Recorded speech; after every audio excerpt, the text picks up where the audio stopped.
Hello everyone, welcome back to literature people. मैं मधु पांडे। ये channel पे मैं लिटरेचर रिलेटेड वीडियोस डालती हूँ। टफ टॉपिक्स होते हैं उनको इजी एक्सप्लेन करती हूँ। अगर ऐसे कंटेंट में इंटरेस्ट है तो चैनल सब्सक्राइब कर लो और बेल आइकन प्रेस कर लो।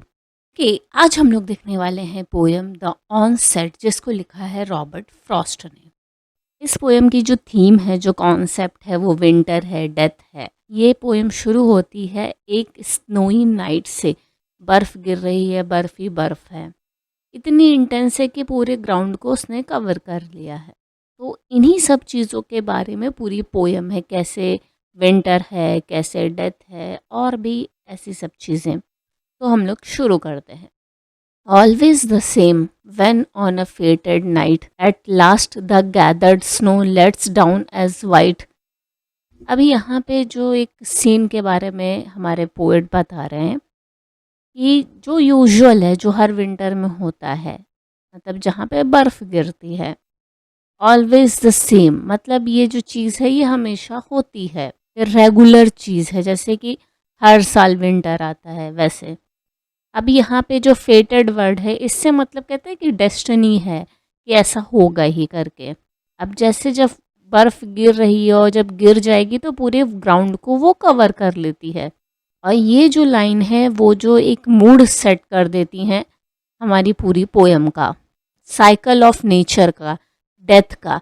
मतलब अभी जो विंटर है हर साल आ रही है, मतलब एक साइकिल हो रहा है कि विंटर है, गर्मी है, स्प्रिंग है, तो सब घूम फिर के एक पे ही ख़त्म होती है। मतलब 1 जनवरी है, फिर 1 जनवरी आएगी, ऐसे समझ लो टाइप में। और वैसे ही डेथ है, इंसान पैदा हुआ है तो वो मरेगा ही, फिर पैदा होगा कोई, फिर वो मरेगा। मतलब ये सब जो चीज़ हैं वो अवॉइड नहीं हो सकती, ये सब होती ही हैं। As may be in dark woods and with a song, it shall not make again all winter long, of hissing on the yet uncovered ground I almost stumble looking up and round. इसमें ये अभी भी वही बता रहे हैं कि snow कैसे गिर रही है और कैसे कवर कर रही है। अभी यहाँ पे डार्क वुड्स का मतलब है कोई फॉरेस्ट है, कोई नेचुरल एनवायरनमेंट है जहाँ पे डेंस शैडोई ट्रीज हैं। और यहाँ पे जो स्नोफॉल है इसको कंपेयर किया गया है एक सॉन्ग से। अभी यहाँ पे विद अ सॉन्ग का मतलब है ये जो चीज़ है वो मेटाफोरिकल है। इस चीज़ को रिफ़र किया गया है, गाने को रिफ़र किया गया है, जैसे बर्फ़ गिरती है उससे जो आवाज़ होती है, उससे जो साउंड निकलता है वो।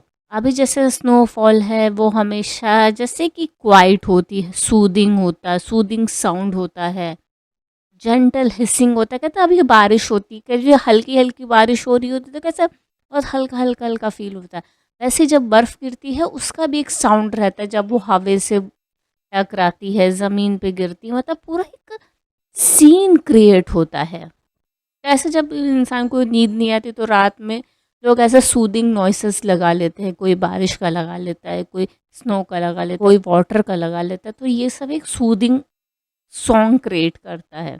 ये सब चीज़ें देख के जो पोएट हैं, अभी है ना कि आई almost stumble looking up and round, ये सब चीज़ें देख के कैसे वो एकदम मतलब खो गए हैं उसकी ब्यूटी में ऐसा। As one who overtaken by the end, gives up his errand and lets death descend upon him, where is with nothing done, to evil no important triumph won, more than if life had never been begun। अभी यहाँ पे जो है poet है बता रहे हैं कि कैसे जो फाइनल मोमेंट है वो आता ही है। अभी जैसे कोई अगर मौत आ गई तो हमें बता के तो आती नहीं, आ जाती है, ख़त्म। वैसे ही कि ओवरटेकन बाय द एंड, यहाँ पे जो बाय द एंड का मतलब है, और abundance there errand, gives up his errand, मतलब कि अब जो कर रहा है वो तो वहीं पे स्टॉप हो जाएगा ना, वैसा। Let's death descend upon him where he is. अब यहाँ पे जो एक एक्सेप्टेंस है ये होगा ही। इसको हम कुछ किसी भी तरीके से रोक नहीं सकते, क्यों, अब भाई कैसे मान लिया है, ये होगा ही। और ये जो चीज़ है ये साइन ऑफ रेजिग्नेशन का है। अभी यही है कि ये सब चीज़ें हो गई हैं, अभी किसी ने कुछ पाया है या नहीं पाया है, ईवल है नहीं है ईवल, ये एक न्यूट्रलिटी का टाइम है। और यहाँ मतलब कि भाई मरने से पहले इतना कुछ कर लेना है, ये चीज़ नहीं है। मतलब हाँ, होगा ही। More than if life had never been begun. अब ये है कि भाई एक इंसान की जो लाइफ है, ये एक नोटेबल अचीवमेंट से नहीं मार्क होती, मतलब नहीं जानी जाती कि भाई ये कर लिया तभी कुछ है। वैसा कहते कि मरने के बाद कैसे सब बराबर हो जाता है, वैसे बहुत लोगों ने जो अच्छे काम किए रहते हैं, जिनके मतलब काम नाम वाले होते हैं, अच्छे या बुरे जो भी हैं, तो लोग उनको बाद में याद रखते हैं। बट मोस्टली हर नॉर्मल इंसान के साथ ये नहीं होता, कुछ ही लोगों के साथ ऐसा होता है। Yet all the precedent is on my side. I know that winter death has never tried the earth, but it has failed. The snow may heap in long storms and undrifted 4 feet deep, as measured against maple, birch, and oak. It cannot check the pepper's silver stroke. Okay, तो अभी यहाँ पे ये है कि जैसे जो winter है वो तो सिंबल ही है डेथ का, कोल्ड का, और काफ़ी सारी बुरी चीज़ों का। तब ऐसा एक्चुअली लिटरली होता नहीं है, विंटर भी काफ़ी खूबसूरत है, बट वो टाइम के हिसाब से बताया है इन्होंने, उन और इनके पर्सपेक्टिव से बताया है पोर्ट ने, अपने पर्सपेक्टिव से। ज़रूरी नहीं है कि हर कोई वही माने। वही बोल रहे हैं कि जो कोल्ड है, विंटर है, इसने धरती को काफ़ी बार अपने में काबू करने की कोशिश की, मतलब ठंड से मौत ने अपने काफ़ी फैलाने की कोशिश की, पर धरती ने, हमारी अर्थ ने इसको रेजिस्ट किया है।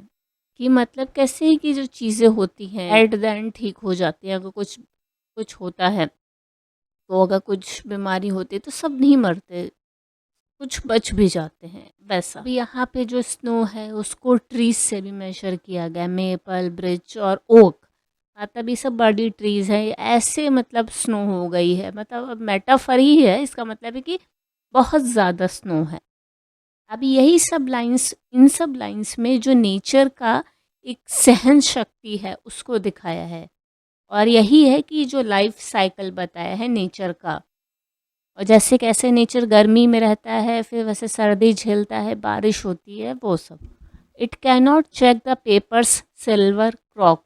इसको मैं वापस से लास्ट वाली लाइन रिपीट कर रही हूँ, थोड़ा सा एक इफ़ेक्ट के लिए, मतलब थोड़ा सा क्लियर करने के लिए। And I shall see the snow all go downhill in water of a slender April rill that flashes tail through last year's withered brake and dead weeds like despairing snake. Nothing will be left wide but here a bridge and there a clump of houses with a church. वही चीज़ हमारे जो poet है continue कर रहे हैं, winter और death. It cannot check the peepers silver croak. अब यहाँ पे यही है जो स्नो को है सिंबल बताया है विंटर और डेथ का, बट ये cannot silence the sounds of nature, but ये नेचर को ख़त्म नहीं कर सकता। यहाँ पे जो द पीपर सिल्वर क्रॉक है, रिफ़र करता है साउंड ऑफ स्प्रिंग पीपर, अ स्मॉल ट्री फ्रॉग। ये जो है ये एक वार्म चीज़ को, एक लाइफ को रिप्रेजेंट कर रहा है। अब यहाँ पे जो सिल्वर क्रोक है, ये जो है ये एक म्यूजिकल और डेलिकेट क्वालिटी को रिप्रेजेंट कर रहा है, हार्शनेस ऑफ विंटर से। मतलब एक जो है प्यारा सा मेंढक है, अच्छा गाना गा रहा है, और एक तरफ हार्श विंटर है। मतलब कुछ भी हो जाए, जो लाइफ है वो अपने आप को ढूंढ ही लेगी। अब यही है फिर जो अभी स्टार्ट होता है कि जो स्नो है वो मेल्ट होना शुरू हो जाती है। अब वही है कि जो पानी बह रहा है, स्लेंडर अप्रैल रिल। अब यहाँ पे इस चीज़ का मतलब है, इससे हिंट मिलता है हमें कि जो स्प्रिंग है वो आ गया है, जो बर्फ़ जमी है वो मेल्ट हो रही है। अब यही है कि अभी जो स्पीकर है सोच रहे कैसे जो पानी है वो बह रहा है, डेड वीड्स, मतलब ये सब पेड़ पौधे छोटे छोटे हैं। अब इन सब चीज़ों से एक vivid image of the landscape बनता है, एक बहुत सुंदर पिक्चर बनती है। अभी यहाँ पे जो डिसअपेयरिंग स्नेक को से जो एक फ्लूडिटी आ जाती है, एक इमेजरी बन जाती है हमारे लिए। अब इस पोएम की जो राइम स्कीम है वो ABAAB है। ओके, देखो अभी यहाँ पे भाई सबका अपना मानना है, पर जो विंटर है अगर ये नहीं रहेगा कुछ जगहों पे, अभी जो ग्लेशियर्स अगर ज़्यादा गर्मी होगी तो पिघल जाएगा, हम सब मर जाएंगे क्योंकि पानी ही पानी हो जाएगा। थोड़ा सा ज़्यादा हो गया बट स्टिल। अभी इसमें डिफरेंट फिगर ऑफ स्पीच कौन कौन सी है, मेटाफर है। As may be in dark woods and with a song. अब इस चीज़ में बर्फ़ के गिरने को कंपेयर किया गया है गाने से। सिमली, सिमली कहाँ पे है, लाइक अ डिसअपेयरिंग स्नेक। यहाँ पे ये जो है कंपेयर करता है स्नेक की मूवमेंट को फ्लोइंग वाटर के साथ। पर्सोनिफिकेशन, अभी यहाँ पे जो पोएम है पर्सोनिफाई करती है डेथ और विंटर को। अभी जैसे कैसे विंटर को डेथ मान रहे हैं वैसा वो पर्सोनिफिकेशन हो रहा है। और भी मैं एक दो चीज़ें ऐड कर दे रही हूँ, तो देख लो इतना इंपॉर्टेंट नहीं है, फिर भी पता रहेगा तो अच्छी बात है। ओके, तो मैं ये वीडियो यहीं पे एंड करती हूँ। कुछ डाउट रहेगा तो कमेंट कर सकते हो, वरना ये मेरे इंस्टाग्राम की आईडी है, यहाँ मुझे फॉलो कर सकते हो, यहाँ पे डाउट पूछ सकते हो। अगर वीडियो अच्छा लगा है तो लाइक कर दो। चैनल पे फर्स्ट टाइम हो, वीडियो अच्छा लगा है कि कुछ डिफरेंस बन सकता है इस वीडियो से आप लोगों के स्टडीज़ पे, तो चैनल सब्सक्राइब कर लो और बेल आइकन प्रेस कर लो। और अगर नावल पढ़ने में इंटरेस्टेड हो, मेरी एक नावल है, ये इंस्पिरेशनल है, रोमांस है, के पॉप है। ये जो है हर जगह अवेलेबल है, गूगल बुक्स पे भी है और बहुत इजी प्राइसेस में है। हर जगह इसके सैंपल अवेलेबल है। देखो अच्छे लगे तो ले लो। Thanks for watching, see you next time, bye bye.